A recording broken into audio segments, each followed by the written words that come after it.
The boy's hand shook as he stepped forward, holding out the worn Bible like it was heavier than stone.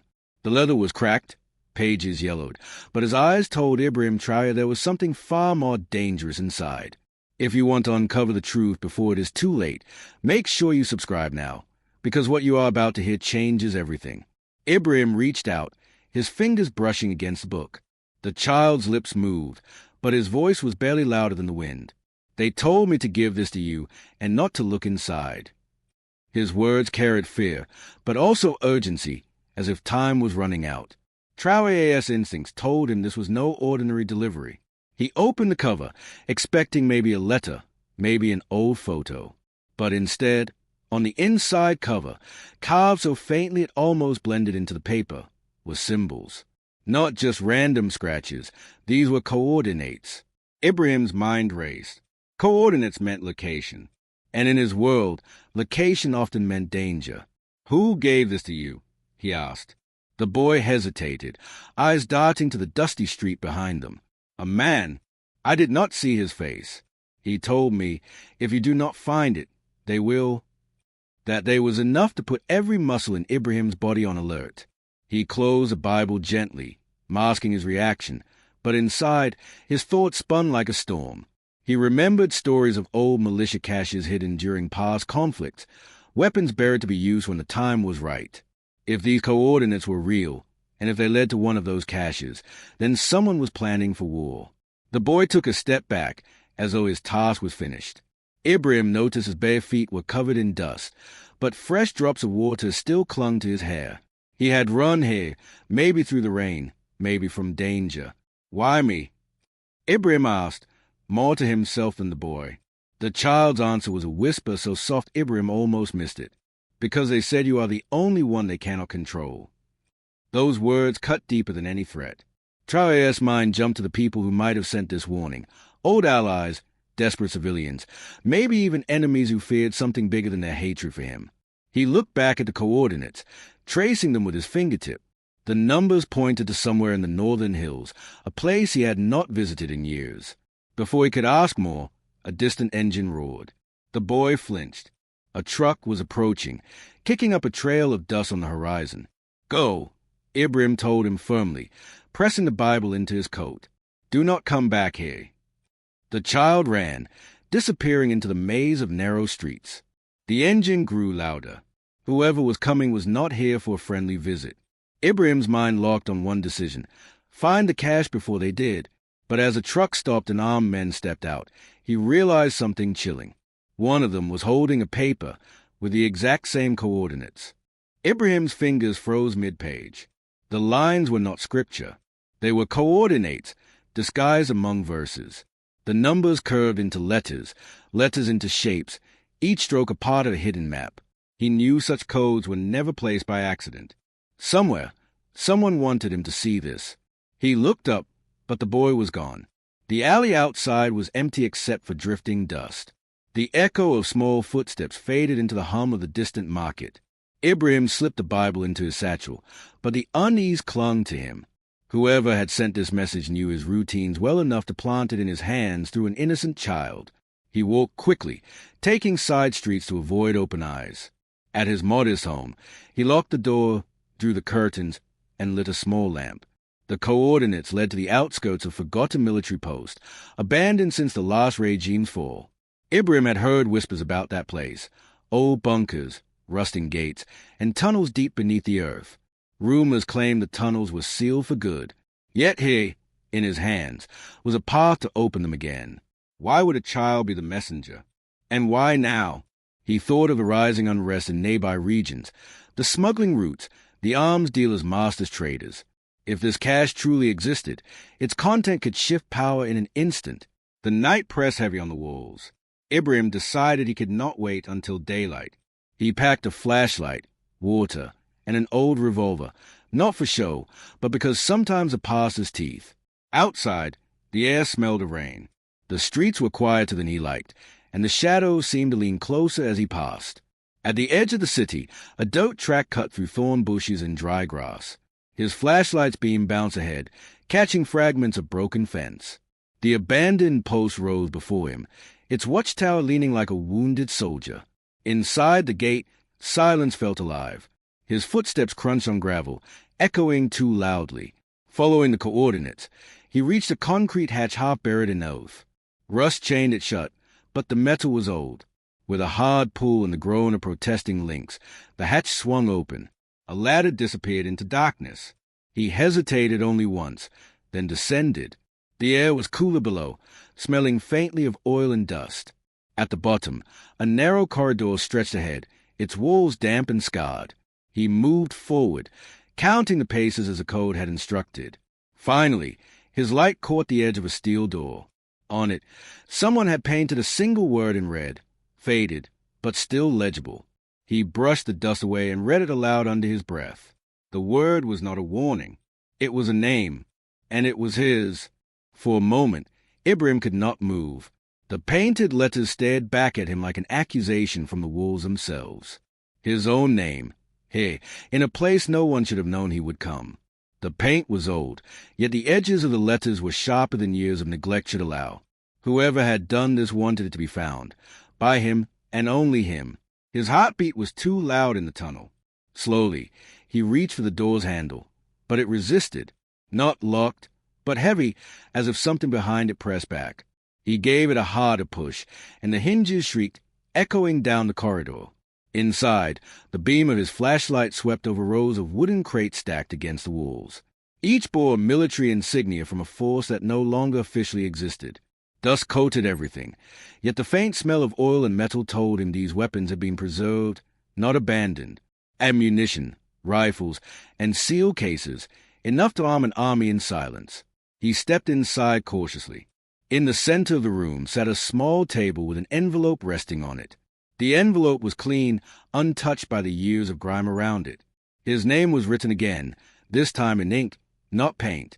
He opened it, careful not to tear the brittle paper. Inside was a single sheet. No message, no explanation, just a photograph. It showed Ibrahim himself, standing in the very market where the boy had handed him the Bible. But the photo was dated 2 weeks ago. The boy was in the frame, but his face was blurred as if by motion or intent. The air felt heavier now. If someone had been following him, they had known his movements for weeks. And if they had this cache, they had the power to ignite or end wars without firing a public shot. As he studied the crates, a faint noise rippled through the tunnel. A scuff, soft but deliberate, from beyond the door he had left open.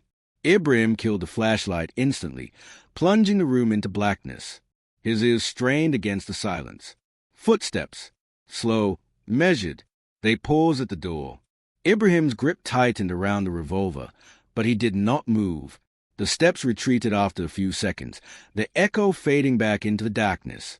When he finally breathed again, his eyes adjusted enough to catch a faint glow under the far wall. A narrow seam outlined a hidden panel. He approached, pressing against it. The panel shifted with a dull click, revealing a smaller chamber beyond. In the center of this chamber stood a single wooden box, no larger than a suitcase. It was locked with 3 different clasps. Unlike the rest of the cache, this box was carved with intricate patterns, symbols he did not recognize. But on top of it, resting as it placed minutes ago, was the Bible, the same one the child had given him. Only now, its cover was stained with fresh drops of something dark, and it was still warm. Ibrahim's fingers hovered over the Bible, feeling the faint warmth radiating from it as if it had been held tightly just moments ago. His mind raced. Someone had been here, inside this hidden chamber, no more than minutes before his arrival. He turned the book over. The drops staining its cover were dark, thick, and unmistakably blood. His breath slowed, steadying as he reached for the clasps on the wooden box beneath it. Each lock was old but sturdy, built not merely to secure but to delay. He opened the first with ease, the second with more force, but the third refused. It had a keyhole shaped oddly, not circular but jagged, like a broken star. No key in sight. A faint sound broke his focus, a whisper, so close it almost felt like it was inside his ear. He spun around, flashlight in hand, but the chamber was empty. The whisper returned, not a word, just a low hum, and it seemed to be coming from behind the far wall. He placed a palm against the stone. It was warmer than the rest, pulsing faintly as if alive. Then the floor trembled, not from above, but beneath him. Dust drifted down from the low ceiling as somewhere deep in the tunnel, machinery groaned to life. Ibrahim crouched low, revolver ready, listening for movement. It came, soft, shuffling, approaching. The light of a lantern bled into the chamber's entrance, followed by a shadow. The silhouette was small, too small to be a grown man. The boy, the same boy from the market. He stepped into view, his face expressionless, eyes fixed on Ibrahim. "You should not be here," the boy said softly, his voice almost too calm for the tension in the air. Ibrahim's eyes narrowed. "You brought me here." The boy shook his head slowly. "I delivered what I was told. Nothing more." He glanced at the wooden box. "If you open it, you will not leave this place alive." Before Ibrahim could question him, the boy dropped the lantern to the floor. The flame inside flickered wildly as the glass shattered. The light went out, leaving only darkness. Footsteps. Not the boys alone this time. Heavier, faster, multiple pairs. They were coming from the tunnel. Whoever owned the weapons cache had discovered the intrusion. Ibrahim grabbed the Bible and stepped back toward the hidden panel. The boy was gone, vanished into the darkness as if he had never been there. The approaching steps grew louder, and voices in a language Ibrahim did not understand barked sharp orders. He had seconds to act. The wooden box remained locked, but something in him knew that whatever it contained was a reason this entire place existed, and why someone had lured him here. The voices reached the chamber entrance. A beam of light cut across the room, landing directly on him. Ibrahim lifted the revolver, but before he could pull the trigger, the stone wall behind him shifted, and a hand reached out, dragging him into blackness. The sudden pull was fierce, yanking Ibrahim backward through the shifting stone before he could resist. The wall sealed shut again with a deep thud, shutting out the shouts and footsteps from the chamber. He stumbled into darkness, the grip on his arm unrelenting. A low voice spoke in his ear, steady but urgent. "Do not speak. Do not move unless I tell you." They moved quickly through a narrow passage that twisted sharply, the air damp and metallic. The faint scrape of boots against stone was the only sound. Ibrahim strained his eyes but saw nothing, only the outline of a figure taller than himself, moving with precision. After what felt like minutes, they reached a small alcove lit by a single flickering bulb. The figure released him. It was a man in his 50s, lean but strong, with sharp eyes that studied Ibrahim as though measuring every detail. "You are not from here," the man said. Ibrahim remained silent, his revolver still in his grip. The man nodded at the Bible in Ibrahim's other hand. "You opened it." "Not yet," Ibrahim replied. "Good," the man said grimly. "Because once you see what is inside, you cannot undo it." He stepped closer. "Do you know what they were hiding in that chamber?" "I know about the weapons," Ibrahim answered, his voice low. The man's expression tightened. "That box does not hold weapons. It holds the coordinates to every cache across 3 countries. If they fall into the wrong hands, you will see war unlike anything before." Before Ibrahim could process his words, the man leaned in. "The boy, did he give you the book willingly?" Ibrahim nodded slowly. The man's jaw clenched. "Then he is marked. They will not stop until they find him. Or you." A sudden rumble shook the walls. Dust rained from the ceiling, and the flickering bulb swayed violently. Distant explosions echoed through the tunnels. The man's face turned grave. "They have breached the lower passages. We have minutes." He reached into his coat and produced a small, jagged key, the exact shape of the third lock on the box. "Take it," he said, "and leave. Head north. There is a path behind this alcove that will take you out. Once you are above ground, do not stop." Ibrahim stared at the key, then at the man. "Why help me?" The man's gaze hardened. "Because you are the only one who can carry this without using it for yourself. I have seen too many men fall." Before Ibrahim could reply, another explosion roared, closer this time. The bulb burst, plunging them into darkness. The man shoved him toward the rear wall. "Go!" Ibrahim turned and pressed against the stone. It swung open, revealing a narrow path lit faintly by daylight far ahead. He gripped the Bible tighter, the key cold in his palm, and stepped forward. Behind him, gunfire erupted, followed by the man's final, defiant shout. The narrow passage felt endless, each step echoing with the chaos left behind. Ibrahim's lungs burned, but the faint light ahead grew stronger. He emerged into blinding daylight, blinking against the sudden brilliance. The air was sharp with the scent of dust and smoke. The path led him up a rocky incline overlooking a stretch of dry plains. Far in the distance, faint plumes of black smoke twisted into the sky where the old fort had stood. He adjusted the Bible under his arm, feeling the cold weight of the jagged key in his pocket. A rustle to his left made him spin around. The boy stood there, barefoot, his dark eyes unreadable. He seemed entirely untouched by the explosions, his expression calm. "You should not be here," Ibrahim said, striding toward him. "It is not safe." The boy tilted his head. "You have the key." Ibrahim froze. "How do you know about that?" The boy stepped closer. "Because I gave you the book. I knew you would find it. That was the plan." Confusion rippled through Ibrahim. "Plan? Whose plan?" The boy's lips curved into the faintest smile. "Mine." The words were so soft Ibrahim almost missed them.